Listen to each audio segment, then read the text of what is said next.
You checked your phone 11 times during dinner last night. Not for anything important, not for a message from someone you care about. You were refreshing a transfer rumor, a deal that had maybe a 3% chance of actually happening between a player who does not know your name and a club that did not ask for your opinion. And you did it at the table in front of people who were actually talking to you because somewhere deep in your brain a little voice whispered, this might be the moment it gets confirmed. Be honest, you have done this, and the worst part is not that you did it. The worst part is that it felt completely rational in the moment. So today we are going to break down exactly why that happens, why transfer rumors hijack your attention the way almost nothing else in football can, why a player you have never watched play a full 90 minutes can feel like the missing piece of everything, and why, when the window slams shut and the deal never materializes, the emptiness that follows is not just disappointment, it is something closer to grief.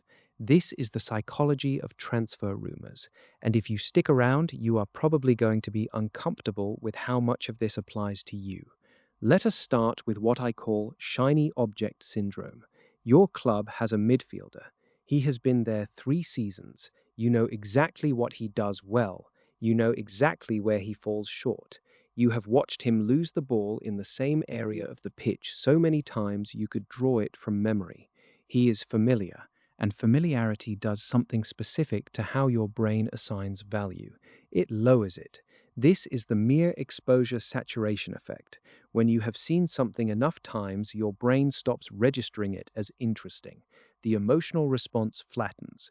Now contrast that with a name you have only seen in highlight reels and rumor threads, a 22-year-old winger from a league you do not regularly watch. You have seen maybe 4 minutes of curated footage. Every touch is perfect, every goal is spectacular.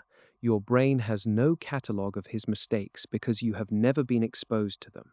So what does your mind do with that gap in information? It fills it in with hope. That is literally what your dopamine system is designed to do. Dopamine does not spike when you receive a reward. It spikes in anticipation of a reward. The uncertainty is the fuel. A confirmed signing actually produces less dopamine than the rumor phase. Read that again. The rumor feels better than the announcement. Because during the rumor, every possible version of the future exists simultaneously. Your brain is running simulations, and every single one is the best case scenario, because you do not have enough data to build a realistic one. This is why you will genuinely argue that a player you have watched for 12 combined minutes would transform your squad, while complaining about a player you have watched for 12,000 minutes who actually plays for your team every week. It is not logical, it is neurochemical, and the transfer window is engineered to keep that neurochemistry firing for months. But here is where it gets deeper. Transfer rumors are not just about football, they are about you. Think about the last time a genuine star was linked to your club, someone every fan base in the world would want. Remember how that felt? It was not just excitement about tactics or squad depth. There was something else underneath it: pride, status, a feeling that your club, and by extension you, mattered. Research on fan behavior has consistently shown that the boundary between a supporter and their club is far thinner than most people realize. When your team wins, you unconsciously absorb that success into your own self-image. Studies have found that fans rate their own personal competence higher after a victory they had absolutely no involvement in. Transfer rumors plug directly into this same circuit. When a world-class player is reportedly choosing your club over a rival, that is a validation story. It says your club is desirable. It says the thing you have invested your emotions into for years is objectively attractive to the most talented people on the planet. And when the player chooses someone else instead, the rejection is personal in a way that makes no rational sense, because the line between the club and you was never as clear as you pretended it was. Which, side note, is exactly the kind of self-awareness that usually earns a like on this channel. I'm not saying tap it because I need the validation. I'm saying tap it because apparently you needed someone to explain why you argued with a stranger online about a 19-year-old you've never seen play. And if you're not subscribed yet, that's fine. We'll just keep having this conversation without you knowing it's a pattern. Anyway, back to the part where football turns into group therapy. Now multiply all of this by the machine that feeds it. The transfer window is a manufactured content ecosystem, and the people who operate within it, journalists, agents, clubs themselves, understand your psychology better than you do. A journalist with a credible reputation posts a vague update. Talks are ongoing. Personal terms are close. None of these phrases contain actual information. They are engineered to sustain uncertainty, which is the exact state that maximizes your emotional engagement. You refresh, you share, you debate, and clubs are not innocent bystanders either. Leaking interest in a high-profile target energizes a fan base, sells season tickets, creates leverage in other negotiations. Sometimes a rumor exists not because a deal is close, but because someone benefits from you believing it might be. This is FOMO weaponized. You are not just afraid of missing the player, you are afraid of missing the moment. The window has a deadline, and deadlines create urgency, and urgency shuts down your critical thinking. This is why deadline day content performs so well. It is not because better deals happen on the last day. It is because the psychological pressure on the audience is at its absolute peak. Your brain cannot fully distinguish between the urgency of a real threat and the urgency of a window closing. The compulsive checking is the same. You are not following the transfer window. The transfer window is operating you, and then the window closes. The player signed somewhere else, or the player signed for you, and he is nothing like the highlight reel.